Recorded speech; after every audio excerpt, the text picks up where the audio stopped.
Recording is on.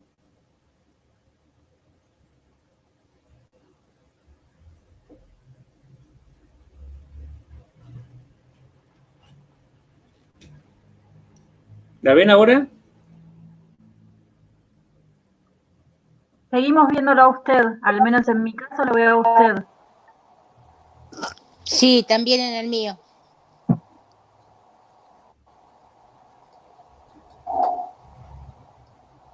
¿Y ahí? No. A usted. Ahora sí. Ahí se ve perfecto. ¿Se ve?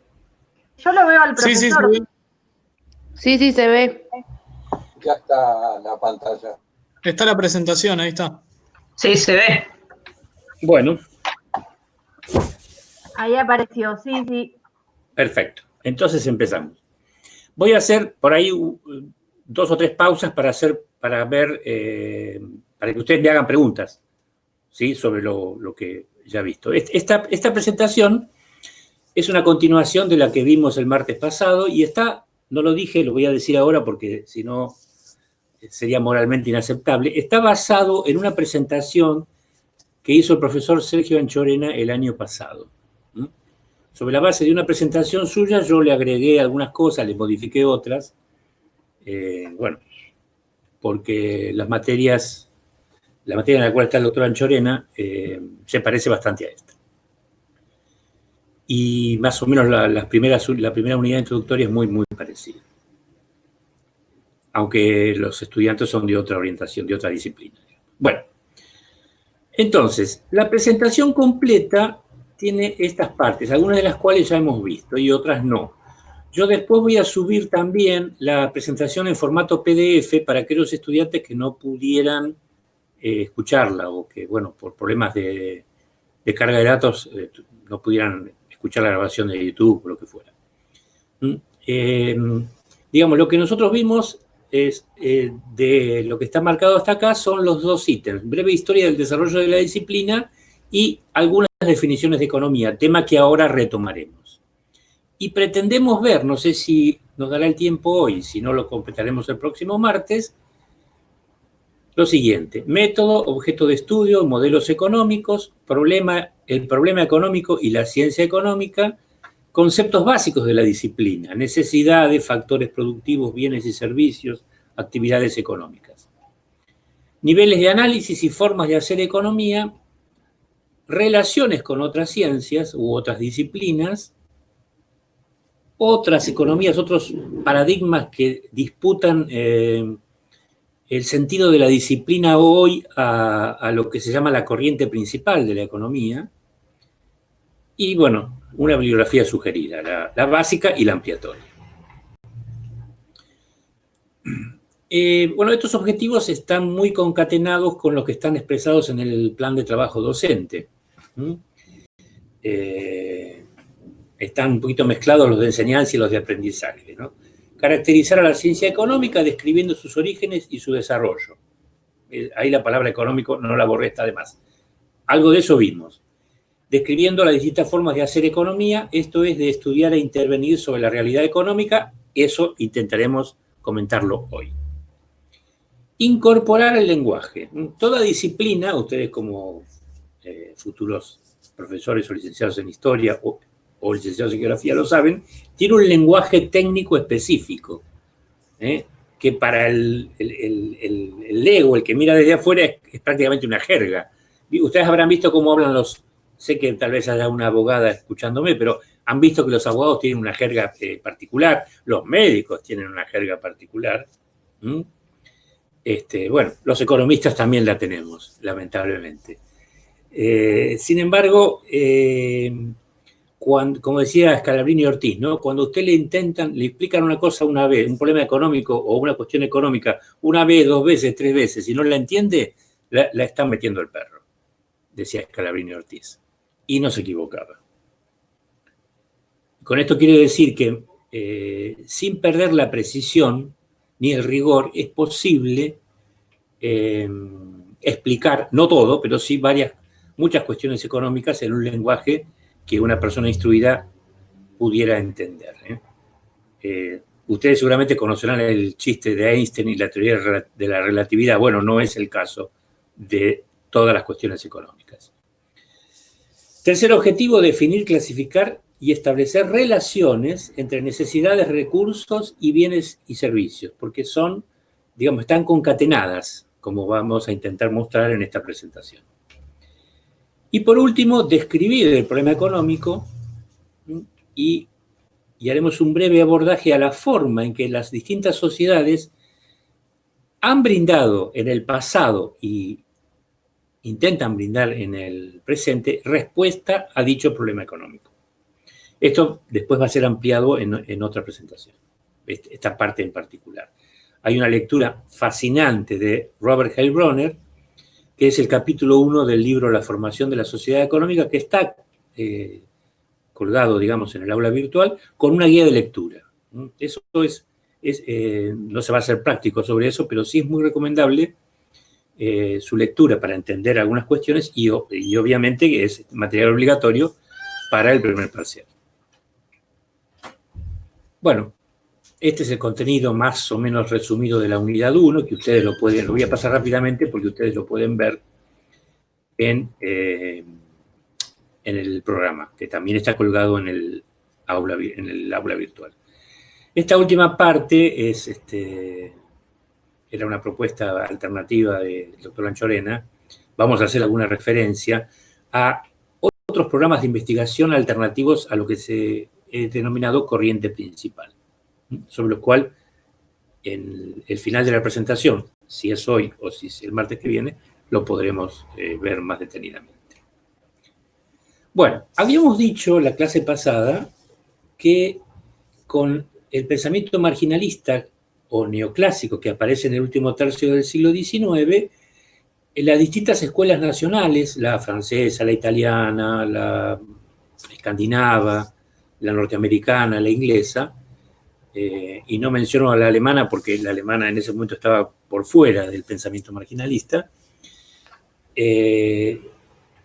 definían a la economía de diferente manera. Es decir, con la pérdida o con el pasaje del pensamiento liberal o clásico al pensamiento marginalista se rompe esa unidad. Y esto va a durar hasta la década del 30, cuando un economista británico, en un texto pretendidamente epistemológico sobre la disciplina, dé una definición que a partir de entonces va a ser aceptada cuasi universalmente, digamos.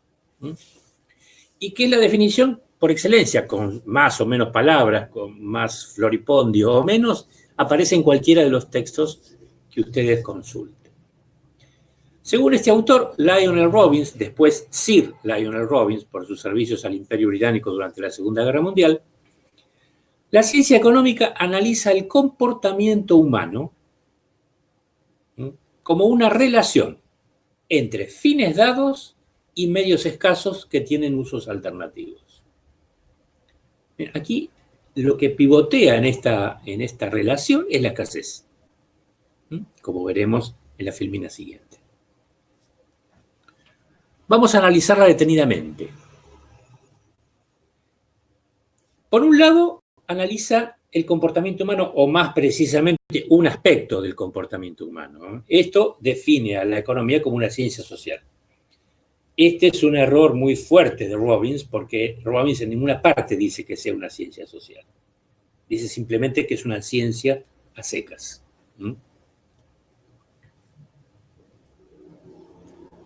Los fines. ¿Cuáles son los fines de la criatura humana en cuestión económica? Bueno, la satisfacción de un conjunto de necesidades sin las cuales no puede sobrevivir.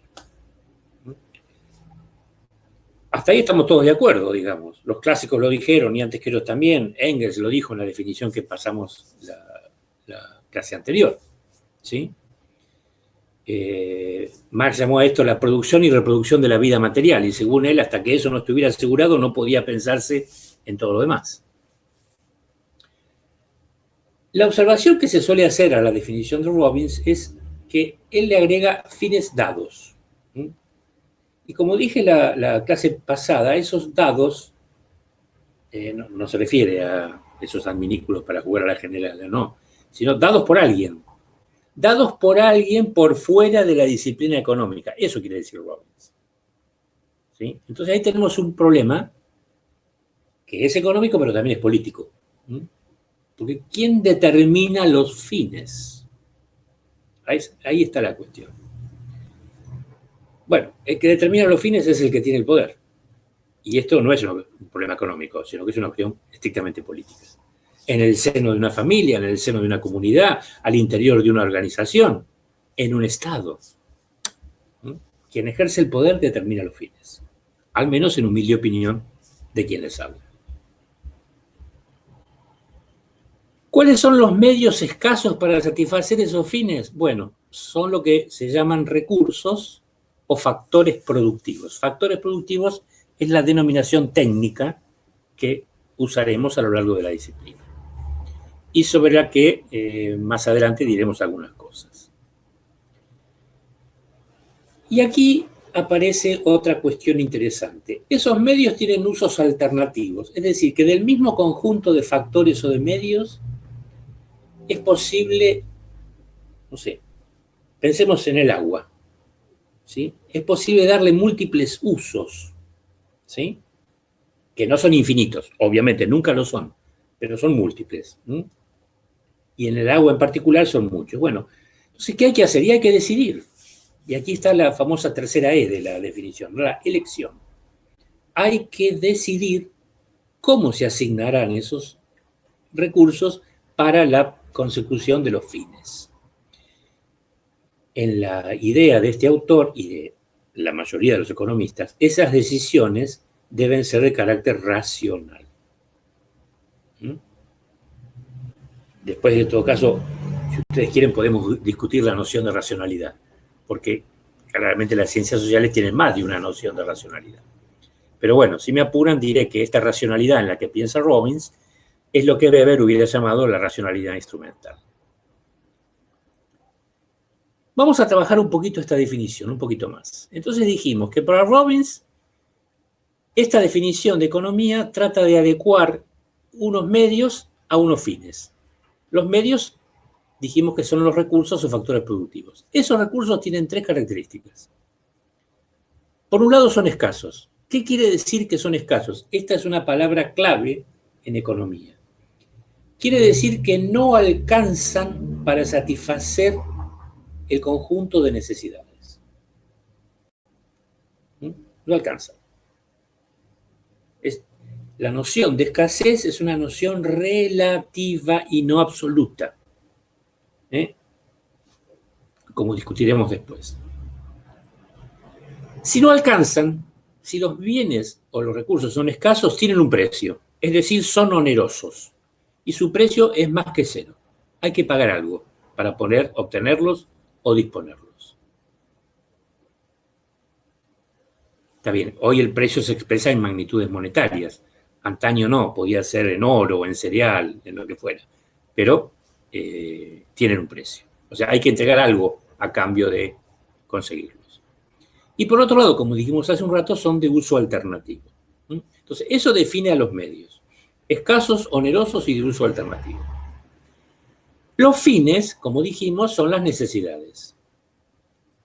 Las necesidades tienen también tres características que son diferentes a las que tienen los recursos. Por un lado, son múltiples.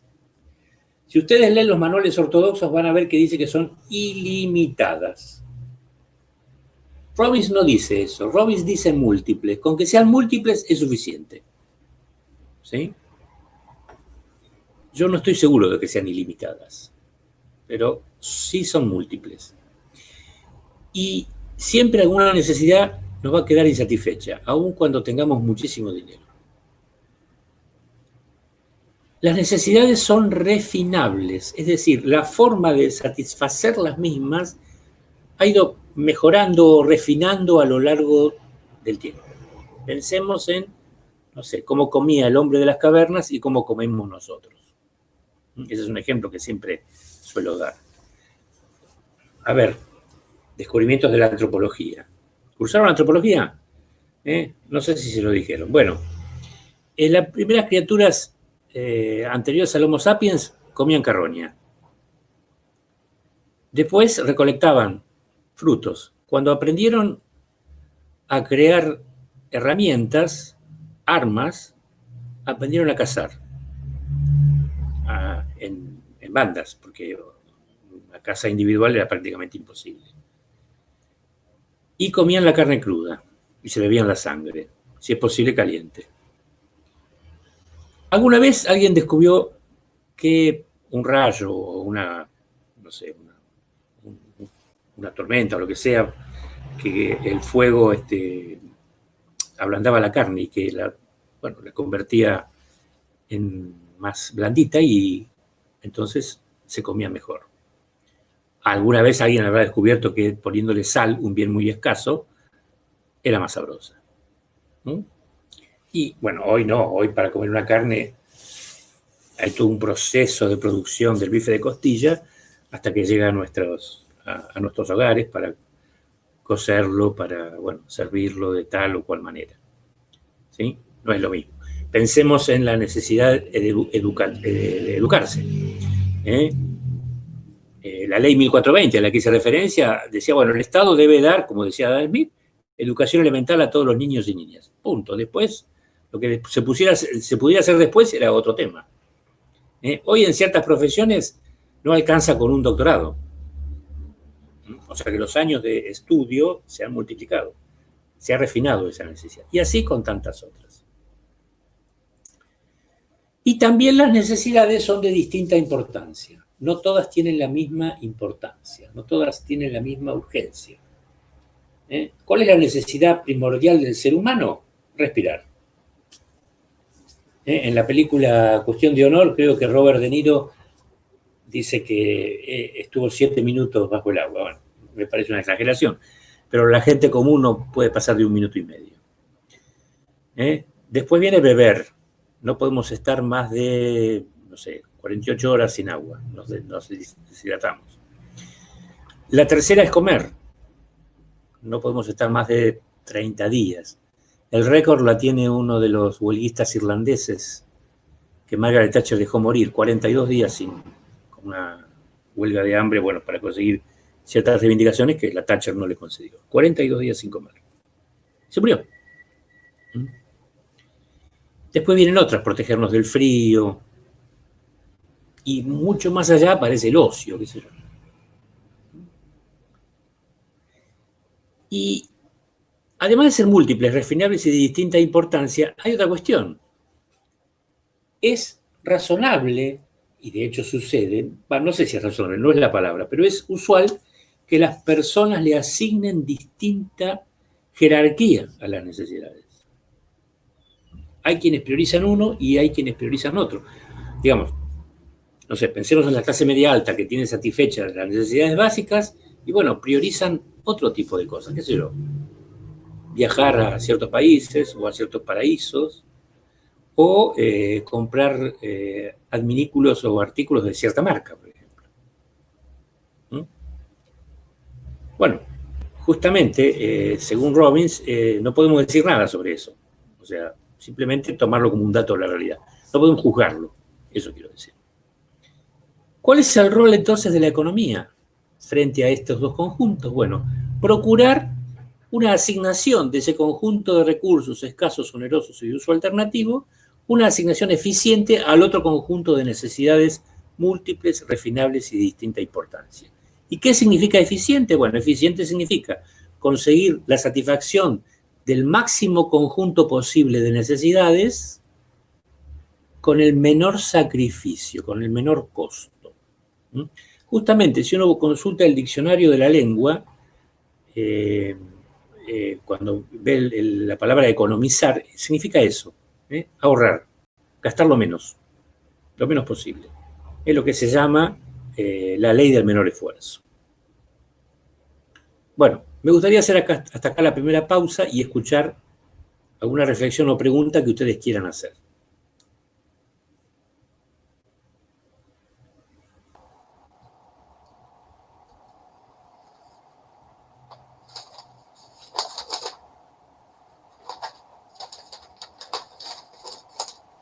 Tienen que hacerla en voz alta porque no tengo acceso al chat. Perdón.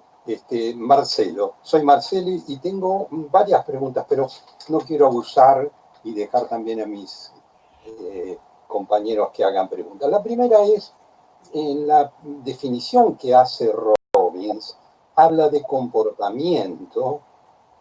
El tema comportamiento, profesor, ya sabe que yo vengo de dos orientaciones que son muy conflictivas entre sí, como es las ciencias exactas o las naturales en particular, y la filosofía, que se pelean mucho, especialmente. Entonces, para evitar estas peleas innecesarias, incluso con esta tercera, que es la economía, cuando hablamos de comportamiento, bueno, eso está definido por la palabra, en filosofía por lo menos, y en biología también, por la palabra ética, ¿no? Que viene de ethos.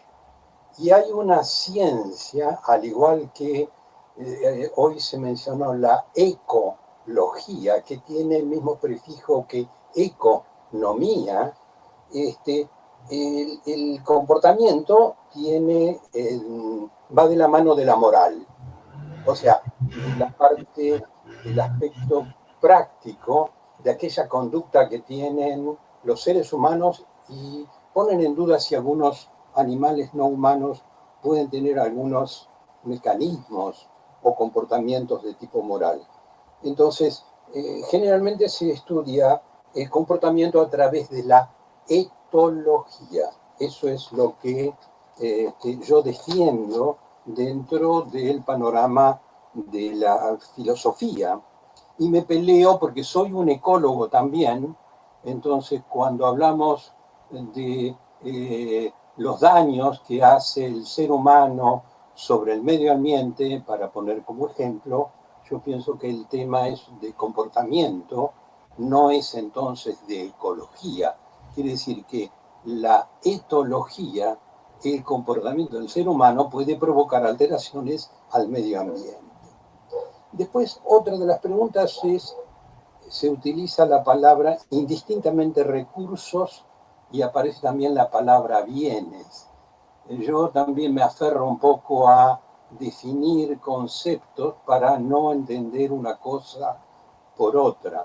Normalmente, cuando hablamos de el aprovechamiento, son de los bienes de la naturaleza, que si el hombre, perdón, no el hombre, el ser humano, hago esta aclaración para evitar esta discusión entre varón-mujer y los incluyo a ambos, los transforma en recursos que pueden ser económicos, alimenticios, es decir, son factores productivos.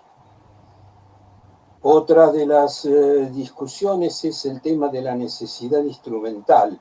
Bueno, ahí se plantea el uso tanto de los seres humanos como de los bienes de la naturaleza, si son medios o son fines.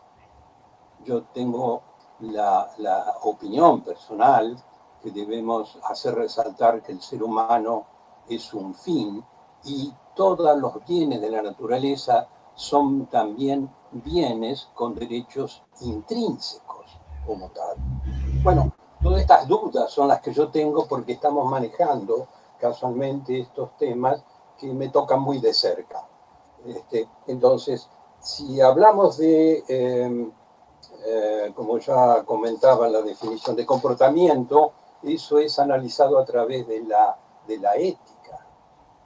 No digo que la economía no tenga que hacerlo, porque casualmente la economía es una parte, es una de las ciencias que utiliza el ser humano y sobre la utilización de los bienes o recursos, si queremos ampliar la definición de la naturaleza, para dar sustento a aproximadamente en este momento 7.700 millones de habitantes que tiene el planeta, y cómo los alimentamos a todos de manera equitativa. Ajá. ¿Alguna otra observación o pregunta que alguien quiera hacer?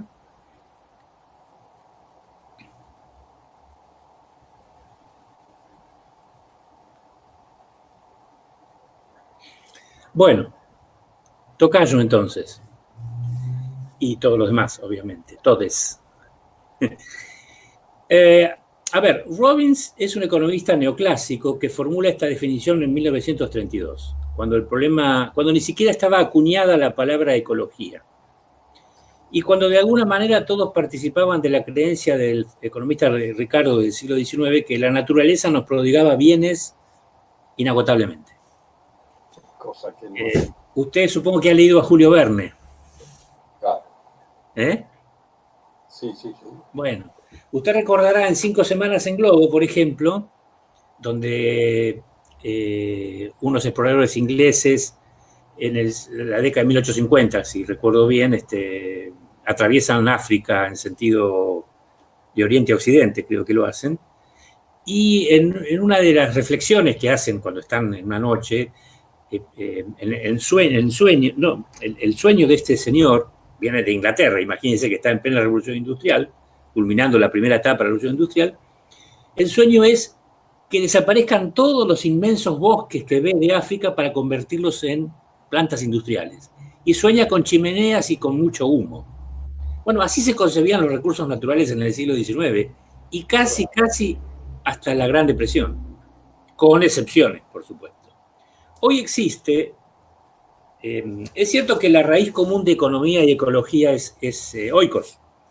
Exacto. Entendiendo el oikos en la parte de ecología como la casa común, ¿no? La concepción Gaia de...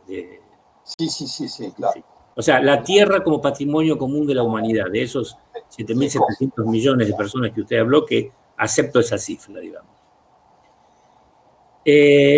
Pero recién, hacia la década del 60 o del 70, aparece, lo vamos a ver un poquito al final, dentro del campo de la economía, aparecen dos ramas que intentan medir el impacto que el uso de los medios, recursos o factores que provienen de la naturaleza, digamos, le causan a la misma naturaleza. Lo que se llama el efecto ambiental. ¿Sí? Por eso hay personas, en otra materia que yo doy en económicas lo vemos esto, que además de la racionalidad instrumental dicen que esta definición robinsiana, digamos, debe ser modificada y que además del proceso de toma de decisiones, los economistas deben de estar en condiciones de analizar la racionalidad de los medios, sobre todo por el impacto ecológico, y la racionalidad de los fines por la misma razón. Me acuerdo en una película, sirve como anécdota, donde, por supuesto, los norteamericanos, que ya tienen estos problemas ya resueltos, decía uno, cuando todas las familias chinas quisieran tener un refrigerador en su domicilio, el impacto ambiental de eso iba a ser una cosa inconmensurable, digamos. Sí. Bueno, ya estamos llegando a eso. Hace pocos días, Noam Chomsky, el lingüista norteamericano, dijo que nos queda poco tiempo para decidir si vamos a sobrevivir o no como especie. Claro. Lo dijo Noam Chomsky, que tiene 91 años y ha vivido más que nosotros. Y yo estoy convencido de que es así. Lamentablemente, estos chicos y chicas que nos están escuchando tendrán que vivir ese mundo, tendrán que tenerlo presente, digamos. A la Tierra, al planeta Tierra, no le pasa nada si desaparecemos nosotros. Si vio Ya lo demostró el coronavirus. Si vio la película, ¿cómo se llama la película? Vamos a usar siempre las películas porque son interesantes. Sí, claro. Noé, la película Noé. No, ¿Vieron la película Noé? no. ¿No la vieron? No, Bueno, no. véanla. Sí, la vi. La vio. Bueno, ¿por qué tiene relación con lo que estoy diciendo? Porque Noé, ¿cómo interpreta el mandato divino? Hacer nuevamente la creación, pero sin los hombres.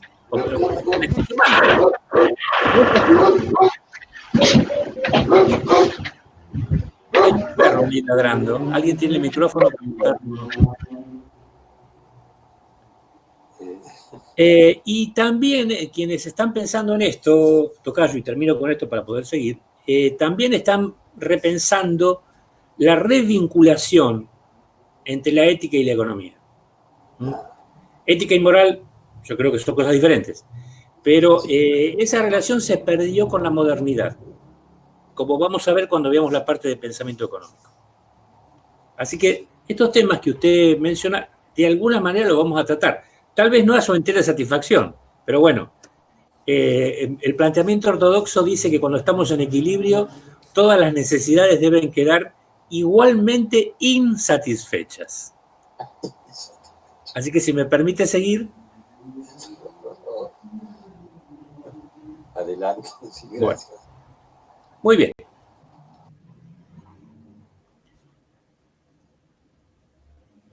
La economía. ¿Qué? Disculpe, ¿le puedo hacer una pregunta? Adelante. Estaba revisando y el apunte y decía que la escasez puede deberse a limitaciones físicas, de medios, de tiempos o a una inadaptación de los medios. Entonces, volviendo a la explicación, retomando la explicación que usted nos hacía respecto a la función del Estado para una asignación eficiente, de estas cuatro, en realidad en este tiempo, digamos que el Estado cumple una función más en relación al tiempo, pensaba en la división del trabajo, y no tanto porque las limitaciones físicas el Estado no las puede manejar. Y los medios me dan la sensación que tampoco. Digamos, de las cuatro opciones, ¿qué es lo que maneja el Estado? ¿Y si le digo ninguna?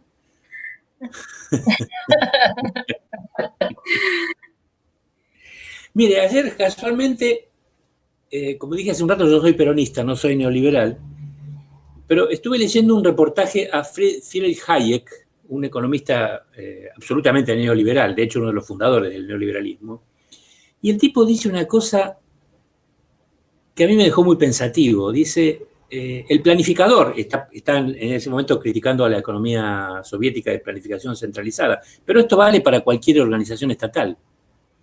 Es imposible que el planificador sepa todo. La escala de preferencia, los ingresos, los recursos con que cuenta cada familia, por ejemplo. Por lo tanto, el plan va a fallar siempre, dice Hayek.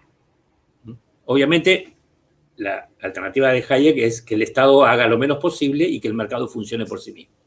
Lo que pasa es que eso también ha demostrado que no funciona. El mercado tiende a la concentración, como lo demostró Marx. Bueno, Marx no lo demostró, Marx lo intuyó, digamos, ¿no?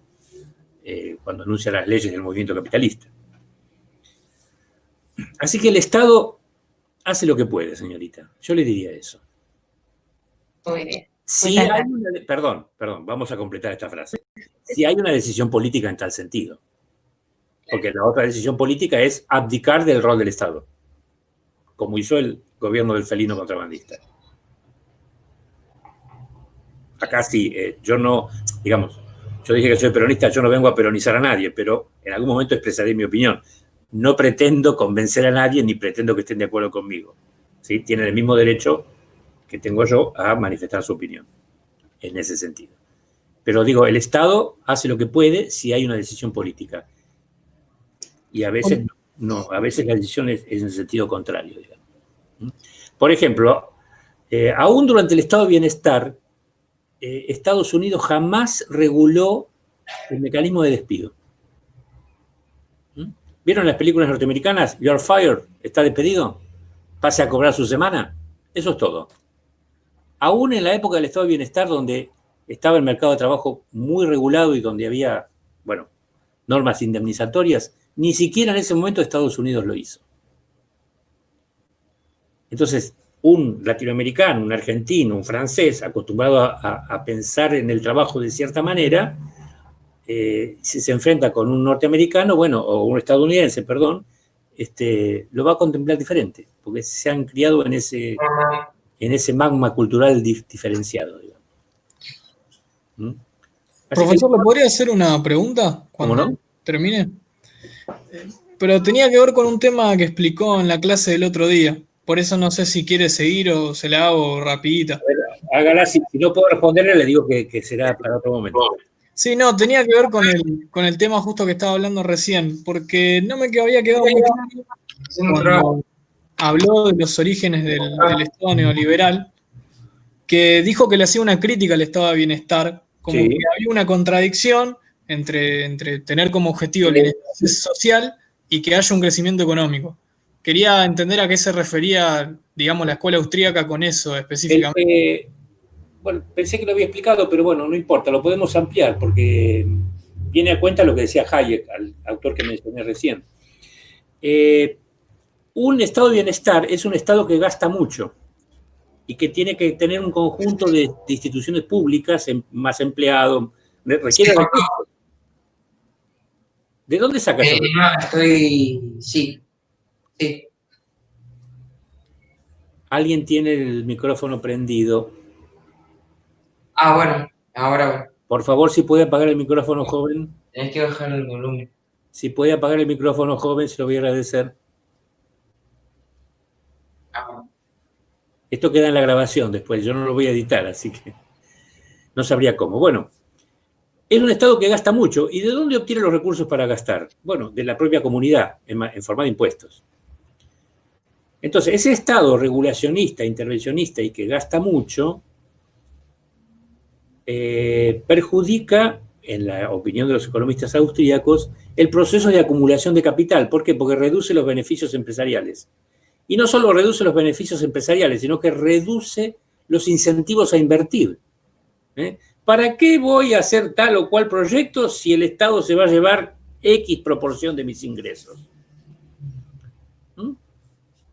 ¿O ustedes se creen que es gratuita la mentira de Marcelo Bonelli el otro día en Clarín de que el Estado pensaba aumentar el impuesto a las ganancias al 41%?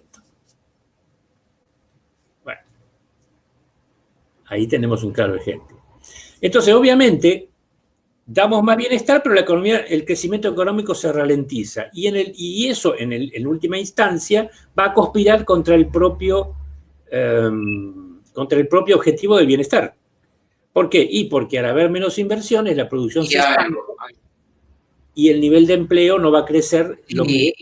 Bueno, la medida de seguridad cuando tenés que hacer algo con la madera, no vas a hacer. Ay, Dios. Qué poca solidaridad. ¿Alguien le puede decir a ese compañero que apague el micrófono? ¿Cómo lo digo? Espera. Mi mamá me pide silencio, que está hablando con el profesor. No es porque se lo pida a su mamá, es porque eso es algo de educación. Bueno, la persona que hizo la pregunta, ¿quedó mejor? ¿Me falta algo? No, buenísimo, muchas gracias. Ya se entendió. Bueno. Para terminar con esto, ¿usted cursó historia contemporánea? No, yo estoy en primer año. Está en primer año. Bueno, para terminar con esto, no sé si el profesor Melón lo dirá, tal vez alguien que haya cursado historia contemporánea podría confirmármelo. No es que el estado de bienestar se termina por la crisis del petróleo. La crisis del petróleo es la frutilla del postre de la crisis del estado de bienestar. Ya estaba en problemas desde la segunda mitad de los 60. ¿Sí? Las tasas, salvo Japón, las tasas de crecimiento económico eran cada vez menores, el beneficio empresarial promedio había disminuido y había una insatisfacción creciente de la clase capitalista, diríamos. ¿Sí? Y por otro lado, por la ley de los rendimientos decrecientes, las prestaciones sociales que daba el Estado habían llegado a un límite, ya no crecían en la medida en que habían crecido en los años 50 y 60. La crisis del petróleo pone en tela de juicio al estado de bienestar porque acaba con uno de los supuestos básicos del estado de bienestar que nadie había enunciado. Y esto tiene que ver con el problema, el impacto ecológico del que hablaba hace poco el compañero. Y ese supuesto era que la energía era barata. Hoy nadie pensaría eso. Con lo que pagamos para tener luz y gas en nuestras casas, a nadie se le ocurriría pensar en eso. Entonces, el estado de bienestar descansaba sobre la hipótesis de que la energía era barata. Y un día dejó de serlo. Y ahí, entonces se repensó en el marco del capitalismo otra forma de Estado, que tuvo dramáticas consecuencias, pero ese es otro debate. ¿Está bien? Muchas gracias. Bueno. ¿Podemos seguir? Bueno, tomaré eso como un sí. Sí. Vamos a estar hasta las 19, así que no sé hasta dónde llegaremos. En todo caso, terminaríamos la presentación el martes que viene.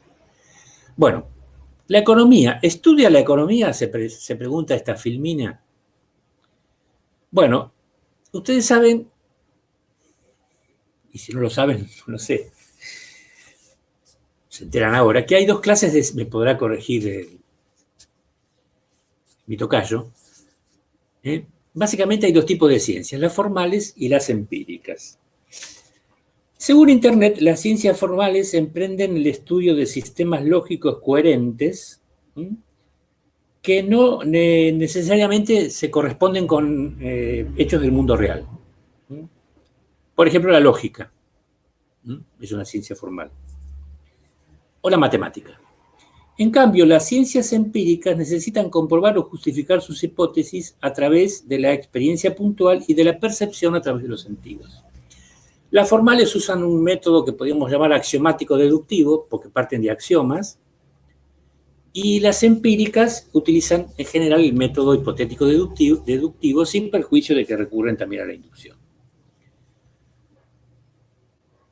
Las ciencias empíricas, a su vez, según el objeto de estudio de las disciplinas, pueden dividirse en naturales y sociales.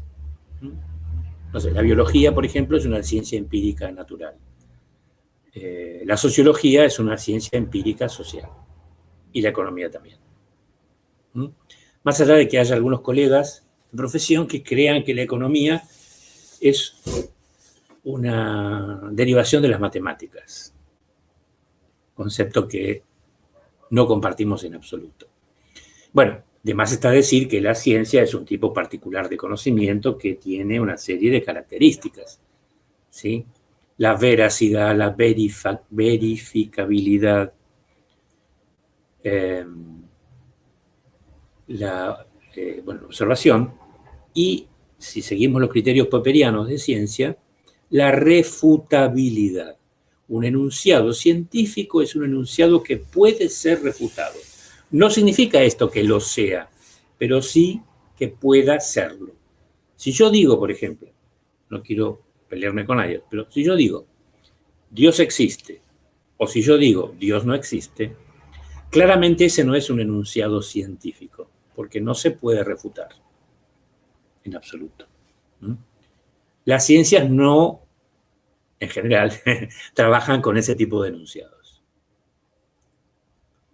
Cada ciencia entonces tiene un objeto de estudio y una metodología. La ciencia económica, que es como se suele llamar en Occidente ahora a la economía, estudia los procesos de asignación, producción, circulación, intercambio y distribución de bienes y servicios para la satisfacción de las necesidades humanas. ¿Sí? O sea, esto lo ampliaremos en otra filmina. Y la metodología, en general, es la metodología científica, hace todo esto que está escrito acá, que yo les sugiero que lo pausen después y lo vean con detenimiento. Pero hay tres palabras que están resaltadas: descripción, explicación y predicción. Una ciencia no solo describe y pretende explicar un fenómeno, sino que también pretende formular predicciones del tipo, bueno, ocurrió A, esto trajo como consecuencia B. Por lo tanto, si vuelve a ocurrir A, probablemente se vuelva a repetir B. Entonces, en base a este texto de Cuadrado-Roura, que a su vez está inspirado en un texto de un economista inglés que tuvo su momento famoso en los 60 y los 70, el proceso científico de la economía y de otras disciplinas puede estructurarse esquemáticamente así. Tenemos por un lado los hechos, fenómenos o procesos reales sobre los cuales opera cada una de las disciplinas y sobre la cual se elaboran hipótesis y supuestos sobre, otra vez la palabrita, el comportamiento de los mismos. A través de un proceso de deducción lógica se elabora una teoría, una hipótesis, un modelo, bueno, lo que fuera según las circunstancias. y eventualmente qué implica eso y qué podría predecirse a partir de ese desarrollo. Después viene la famosa contrastación de lo que se ha podido producir, el científico ha podido producir, con lo que sucede en el mundo real. Y ahí pueden pasar tres cosas. Ahí está esa flecha, ese feedback, tiene que ver a la famosa contrastación con el hecho observable. Bueno, la teoría proporciona o no una mejor explicación que otra teoría. O bueno, si es nueva, proporciona una explicación satisfactoria, fantástico. Se acepta. Se acepta, hoy decimos, como una verdad provisoria, por el criterio popperiano de la refutabilidad. Puede pasar que no explique bien. Puede pasar que choque con la evidencia y entonces, o bien se modifica la teoría, relajando supuestos o agregando otras cosas, o sacando algo y poniendo otra cosa, o bien se descarta directamente si es claramente aberrante, digamos, respecto a lo que pretendía explicar. Aquí es donde Schumpeter, un economista muy interesante, es un neo-austríaco, pero es un neo-austríaco particular, interpreta que puede hablarse del progreso en la economía, en el refinamiento de estos métodos, más que en las proposiciones de la disciplina. Ya lo veremos. Entonces, si la teoría supera la prueba, no se necesita ninguna otra acción hasta que pueda suceder alguna cosa que modifique el fenómeno, o bien que aparezca una teoría que supere a esta, como podría pensarse en el esquema de Kuhn, ¿no? Un nuevo paradigma. Los economistas tienen un problema que no tienen los químicos o los biólogos, y es que no pueden estudiar directamente la realidad, es demasiado complicada, entonces recurren a simplificaciones, recurren a modelos. Esto no quiere decir que los economistas no puedan extraer conclusiones de lo observado, ¿sí? Pero normalmente se construyen modelos en el trabajo científico. ¿Qué es un modelo? Es una representación, o sea, no existe en la realidad, es una construcción de la mente, ¿sí? Que puede ser una idea, una cuadrícula, un PPT, no sé, pero es siempre una representación de algo, no es algo real, es una representación. Pero también es simplificada, no captura toda la realidad, obviamente, porque si no trabajaríamos con la realidad. Captura una porción de la realidad. Ya veremos qué porción. Entonces, representación simplificada de la realidad que, sobre la base de ciertos supuestos y de un razonamiento analógico, es decir, por analogía, pretende captar las características esenciales de un determinado hecho o proceso. Ahí está. ¿Por qué simplificada la realidad? Porque el modelo solo incorpora aquellos elementos que el científico considera pertinentes para la explicación que está buscando y deja de lado lo demás. Y a partir de esto explicar deductivamente su funcionamiento pasado, actual y o futuro. Lo que fue, lo que es y lo que podría ser para poder formular predicciones con un rango de probabilidad aceptable. El modelo económico, digamos, opera con variables que tengan que ver con conceptos económicos. Nosotros vamos a ver modelos económicos muy sencillos. Hay modelos muchísimo más complicados, pero vamos a ver modelos económicos sencillos para tener una idea de cómo trabaja. Un modelo económico complejo o sencillo tiene tres grandes componentes o partes. Supuestos o condiciones iniciales. Bueno, eso es lo que da el marco del modelo. Partimos de la base de suponer casi axiomáticamente tal o cual cosa. Voy a poner un ejemplo burdo. En una cursada presencial, los estudiantes se presentan a dar un examen final. ¿Cuál es el supuesto fundamental que tiene el profesor? Bueno, que los estudiantes prepararon la materia. Digamos, que no fueron, como se decía en mi época, a poncho. Partimos de esa base. Por supuesto, después hay que demostrarlo, pero el profesor no discute eso, digamos. No es una cuestión a discutir con los estudiantes que se presentan al examen. se asume que estudiaron. Después, el modelo tiene una estructura. Esta estructura puede ser una estructura lógica, una estructura matemática, un sistema de ecuaciones, una gráfica, ¿sí? Depende del modelo de que se trate. Y finalmente están las conclusiones que se extraen del funcionamiento del modelo, que obviamente serán las que se contrastarán con la realidad. El modelo tiene su importancia, pero también tiene sus limitaciones. Como toda construcción humana, es limitado. No sirve para cualquier cosa.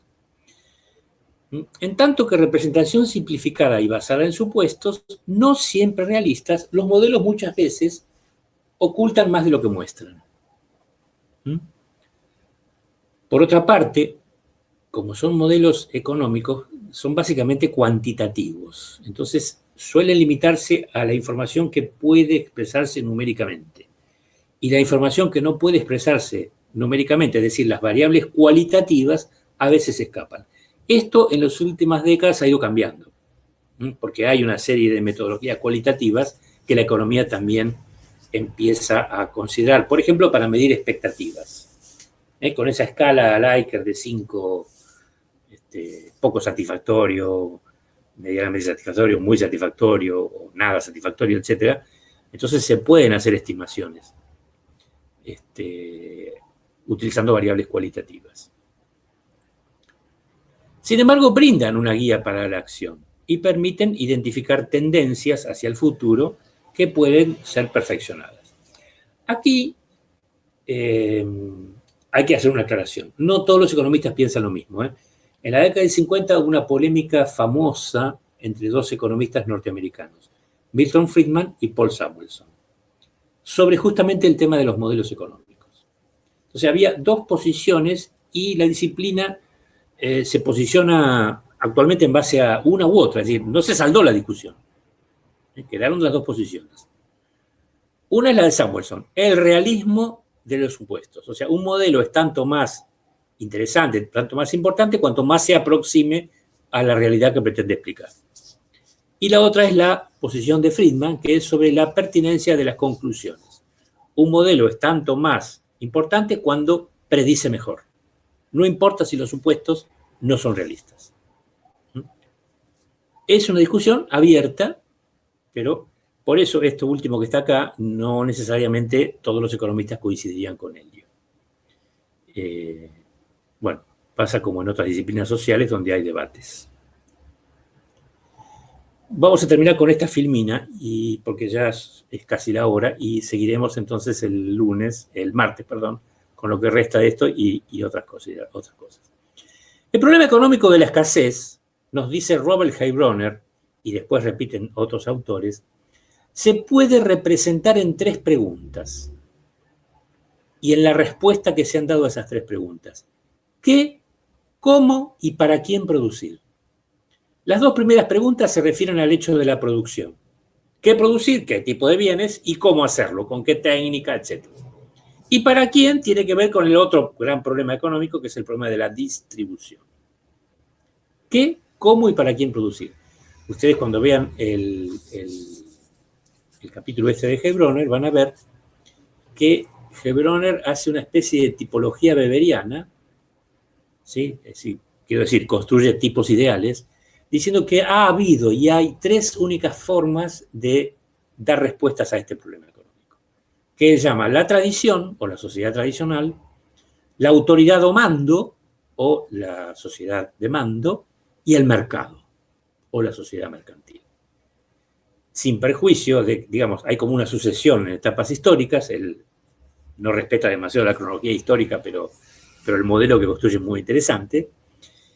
Y de alguna manera, digamos, la tradición engendra el mando por las crisis y el mando engendra el mercado por las insuficiencias del mando. Y esto no quiere decir que en las sociedades modernas regidas por el mercado no existan elementos tradicionales ni elementos de mando. Eso es muy interesante. Pero bueno, tendrán que leer el material. Entonces, en función de esto, es posible dar una definición un poquito mejor de ciencia económica. Y parece atinado terminar acá. Que tengan en cuenta algunas de las cosas que hemos visto en esta presentación. Entonces, aunque tiene que ver con lo que Robbins decía, claro está. Fíjense, es la ciencia social que estudia cómo las sociedades humanas asignan, es decir, cómo imputan, cómo deciden, ¿no? Sus recursos limitados, ahí está la palabra clave, escasez, y de uso alternativo a la producción de bienes y servicios capaces de satisfacer necesidades humanas, la circulación y el intercambio de estos bienes, normalmente en la sociedad moderna se cambian por dinero, y servicios en el territorio o entre territorios, comercio local o regional o comercio internacional, y su distribución entre y el consumo por parte de los miembros de la sociedad. No es lo mismo distribución que consumo, esto en todo caso lo explicaremos el próximo martes. Bueno, ahora sí, nos quedan unos minutos. Si ustedes quieren hacer alguna otra pregunta o observación, podemos escucharlas. Adelante.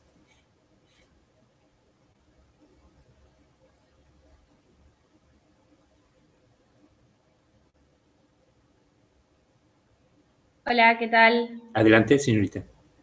¿Cómo va? Yo tengo una pregunta. El otro día en el taller con el profesor Román estábamos hablando, él hacía un comentario respecto de esta cuestión de la escasez. Entonces lo que decía es que en realidad el problema económico no es la escasez, sino más, si no me equivoco, la distribución. Y decía que probablemente era algo en lo que diferían con usted. Entonces quería saber... nada, no sé si es una pregunta concreta, más bien saber qué opinaba sobre esto.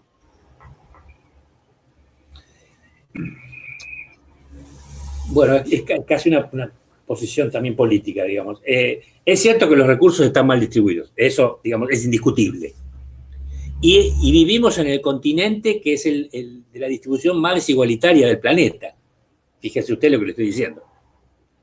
Sociedades como Brasil, por ejemplo, en la década del 60 o 70, yo no recuerdo a quién fue el economista que las calificó como Belindia. Porque una parte de la sociedad vivía como Bélgica en ese momento y otra parte de la sociedad vivía como India. O sea, un país muy desarrollado, ¿no? Y un país de los más empobrecidos en la década del 60. Bueno, en Argentina se da ese fenómeno. El PBI per cápita de la capital federal es equivalente al de los países europeos, al de algunos por lo menos. En cambio, el PBI per cápita del NEA, Patagonia no, NEA, NOA y una parte de la región centro, no digo que sea como las naciones africanas, pero deja mucho que desear, digamos. Pero aún cuando la sociedad está, aún cuando digamos, la distribución es horrorosa, aún así, si no fuera, digamos, si fuera más, menos inequitativa, aún así, en mi opinión, la escasez seguiría existiendo. Fíjese usted que uno de los objetivos que se plantean los bolcheviques en 1917 con la toma del poder era abolir el dinero. Porque claro, el dinero era la representación simbólica de la escasez, digamos. Había que pagar para disponer de bienes. Bueno, nunca pudieron hacerlo. Jamás. Mejor dicho, con la planificación ya dejaron de intentarlo, digamos, ¿no? El 28 en el primer plano o en el segundo. Ya ahí dejaron de intentarlo. Eso es representativo, ¿no? Y aún en una sociedad con planificación centralizada y con objetivos socialistas, la desigualdad persistió. Y esto no es una ocurrencia mía, sino que está,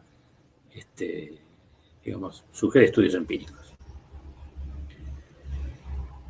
Así que yo creo eso. Obviamente que habría menos tensiones sociales con una distribución menos inequitativa. ¿Sí? Pero aún así el problema de la escasez, me atrevo a decir que seguiría persistiendo. No sé si es satisfecho su inquietud, señorita. Sí, está bien, gracias. Ojo, esta es mi opinión, no es la verdad revelada. Sí, entiendo. En realidad, eso, que como... En economía no hay verdades reveladas. Como había escuchado de ese lado, quería también saber un poco qué era... No, mire, somos una cátedra plural. Y está bien que así sea. Está bien que el estudiante pueda, no sé, De hecho, la bibliografía que damos no es homogénea en ese sentido. Hay libros de una orientación o de otra. Bueno, usted tomará, usted, señorita, y todos sus compañeros, claro, como diría el filósofo Jean-Paul Sartre, están condenados a ser libres. O sea, tendrán que decidir. Está bien, sí, sí. Pero, como van a ser, digamos, del palo de las ciencias sociales, esa decisión tendría que ser con algún fundamento racional, me parece. Sí, claro, claro. Aunque, y con esto termino, Gramsci lo dice, ¿no? Que la razón y la pasión, dice, van de la mano. En algún texto. Sí. ¿Otra pregunta? Yo tengo una para seguir abusando, querido profesor. En la definición, cuando se habla de que la ciencia económica es la ciencia social que estudia cómo las sociedades humanas asignan sus recursos.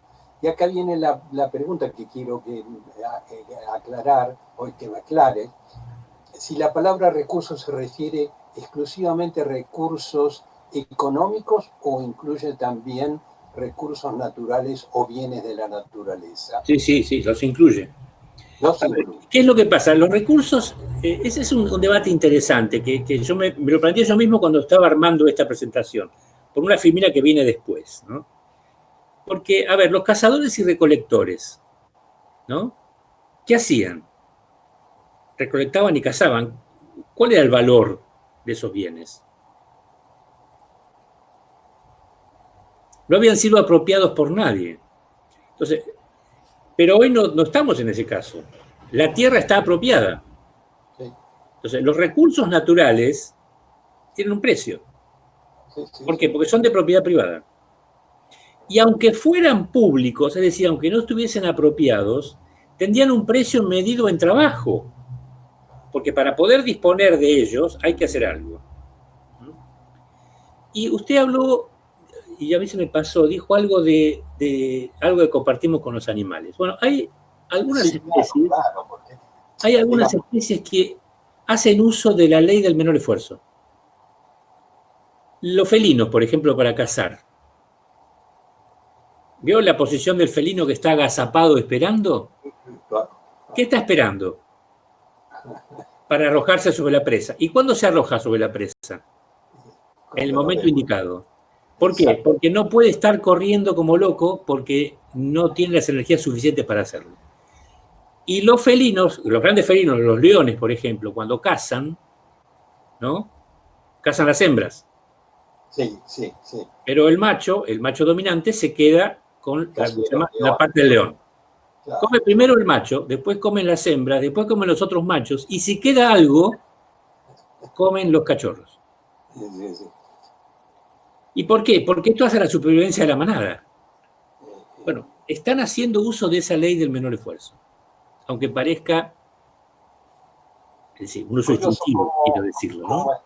Parece, ¿perdón? No, disculpe que te interrumpí. Digo, es curioso cómo estamos dando vuelta sobre la misma discusión, ¿no? Sobre la actitud del ser humano, y la economía está casualmente haciendo alusión a eso, el uso de los recursos, y acá vamos a entrar en una, digamos, contradicción o enfrentamiento entre la cantidad de recursos o la cantidad de recursos que puede generar un planeta con dimensiones limitadas para ser usados, empleados por no solamente las sociedades humanas, las distintas sociedades y culturas, sino también por los otros seres de la naturaleza. Estamos hablando de los animales, porque el tema de la alimentación, es los animales somos consumidores, no importa el ser humano por un lado y el resto de los animales.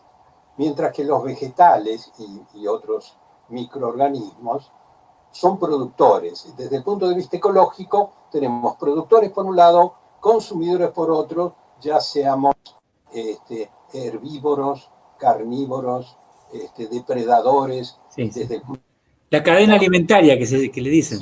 Sí, o la trama, para ser más exacto. El tema es que para garantizar bienes alimenticios a esa población que acabábamos de decir actual de 7.700 millones de habitantes, que ya Malthus en el siglo XIX empezaba a discutir quién era el responsable de que las sociedades humanas, desde el punto de vista demográfico, crecen a un ritmo de tipo geométrico, mientras que los bienes alimenticios crecen a un ritmo aritmético, y llega un momento que...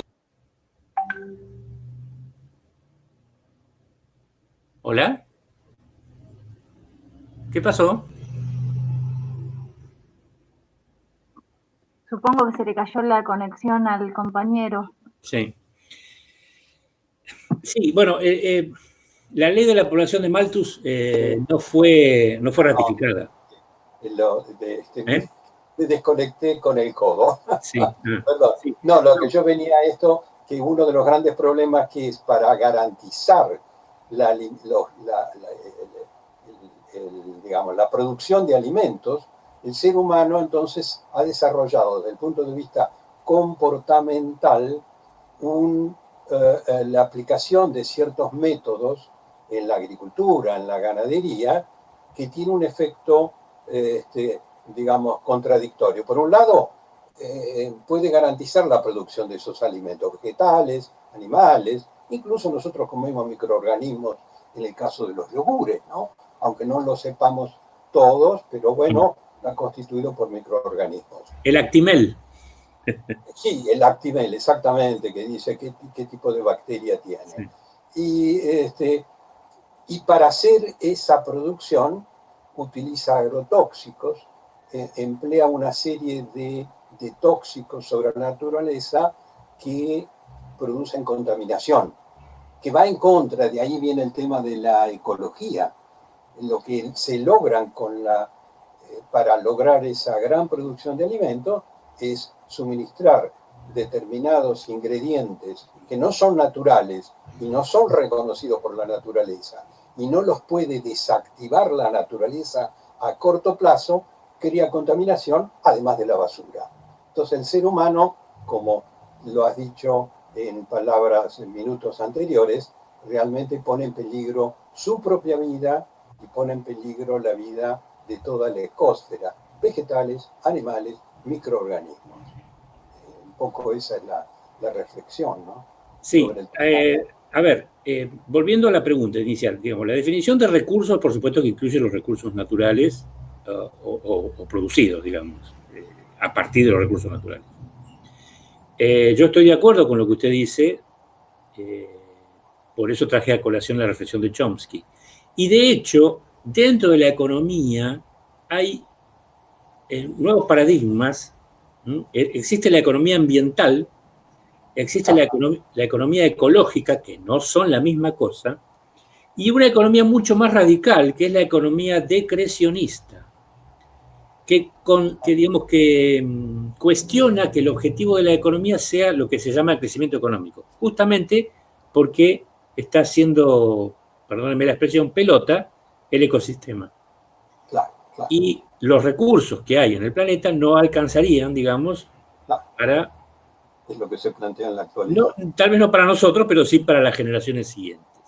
O sea que hay una, sí. Entonces hay una teoría que tiene 30 años, que se llama Teoría del Desarrollo Sostenible, que justamente dice, no, hay que encontrar una forma de que exista desarrollo para una población creciente, pero con el mínimo impacto ambiental o ecológico. Exactamente. No sé si eso existe, ese es otro debate. Sí, que se contradice lo sostenible con lo sostenido y con lo sustentable, y vale la pena, seguramente en algún momento del curso haremos la diferencia de los tres términos que se utilizan indistintamente en el lenguaje común, pero no es lo mismo. ¿Por qué? Porque en la naturaleza no se puede garantizar un crecimiento indefinido, como tantas teorías lo han planteado, ¿no? O algunas teorías lo han planteado. El crecimiento económico. Bueno, usted mencionó a Malthus. Sí. Malthus, que inspiró a Darwin y a Wallace, Sí. en la teoría de la evolución. Malthus sostenía efectivamente que había tasas diferenciales de crecimiento de los recursos de la naturaleza, digamos, y de la población. ¿Sí? Sin embargo, esa predicción malthusiana no se ha cumplido del todo, aún. Ahora, si uno analiza la curva de crecimiento poblacional a lo largo de, digamos, desde el siglo XVIII hasta ahora, yo cuando la vi me tembló, digamos, la nuca. Esa es exponencial, como decía Malthus. Sí, claro. Es exponencial. Ahora, simultáneamente el índice mundial de pobreza en los últimos 30 años ha caído. Quiero decir, antes de esta pandemia, ¿no? Ha caído por el impacto chino. Eso usted lo debe saber. Significa que el número absoluto de población que padece hambre es ahora menor que hace 30 años en relación a la población total del planeta. Sí, bueno, pero China dio el ejemplo a través de un proceso educativo muy, no sé cómo decirlo. Sí, pero fue predatorio también con el ambiente. Y si no lo fue con su ambiente, los chinos, que planifican para el largo plazo desde siempre, dijeron, bueno, no, China fue exportador de soja en la fines de los 80, hasta que se dieron cuenta que el cultivo de soja era intensivo en agua. Entonces dijeron, no, vamos a demandarle la soja al mundo, que el mundo nos produzca la soja para nosotros.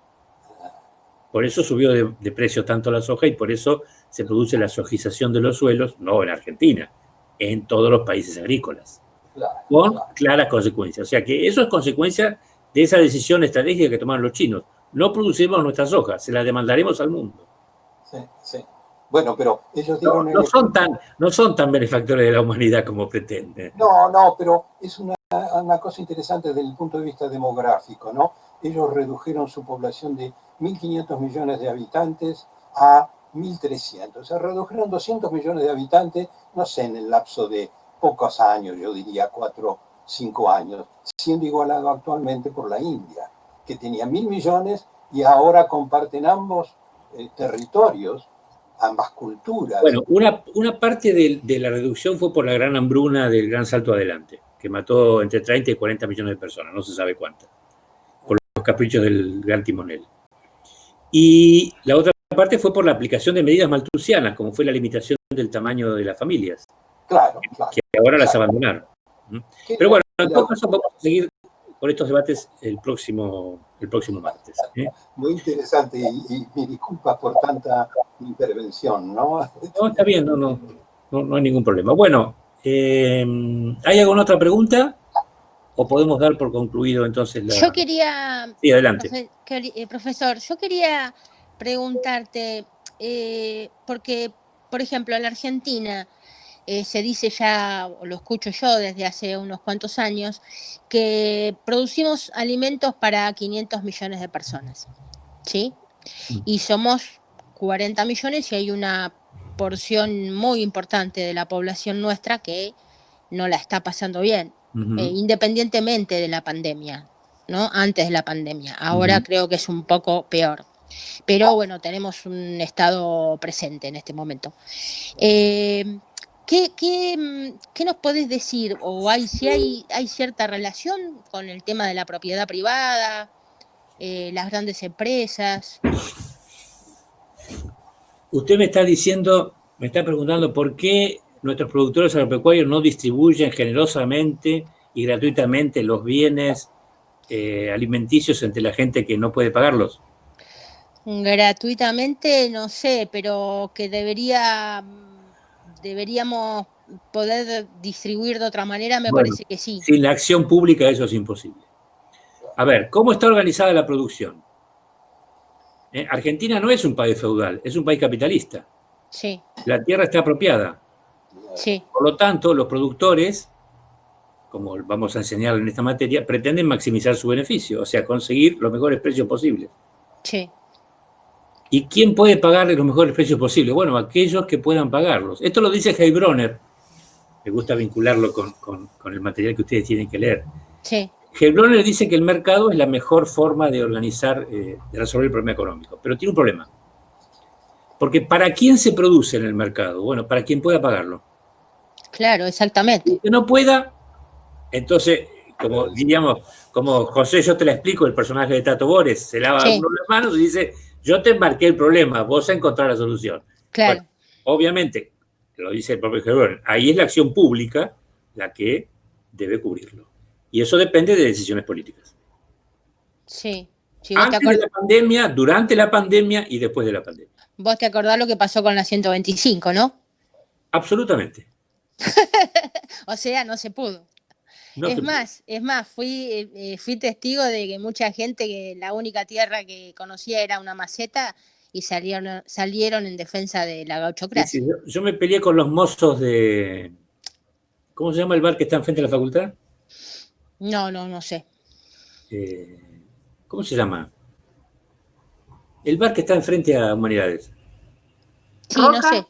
El Roca. Me peleé con los mozos del Roca. Mirá. Trabajadores asalariados, precarios, que forman Sí, claro. parte de lo que los sociólogos británicos llaman el precariado, puteaban a Cristina y a la 125 en todos los idiomas posibles. Sí, yo también me peleé con varias personas en la O sea, misma condición. Yo digo, si yo tengo tierras, obviamente voy a defenderlas, porque quiero maximizar mi beneficio. Pero si yo no tengo nada, no tengo ni para pagar el lugar donde me van a enterrar, ese es un problema. Bueno, eso lo dijo Marx. Hay un texto famoso de Marx que dice que la ideología de una sociedad es siempre la ideología de la clase dominante. Sí, es cierto. Bueno, profesor, muchas gracias. Yo lamento no tener solución para este problema, digamos. Pero No, claro, no lo tenemos. a veces nos preguntan en las clases, pero entonces, ¿qué hay que hacer? No, y yo no sé qué hay que hacer. O sea, si yo supiera lo que hay que hacer, no estaría aquí, estaría en otro lado. ¿Más preguntas?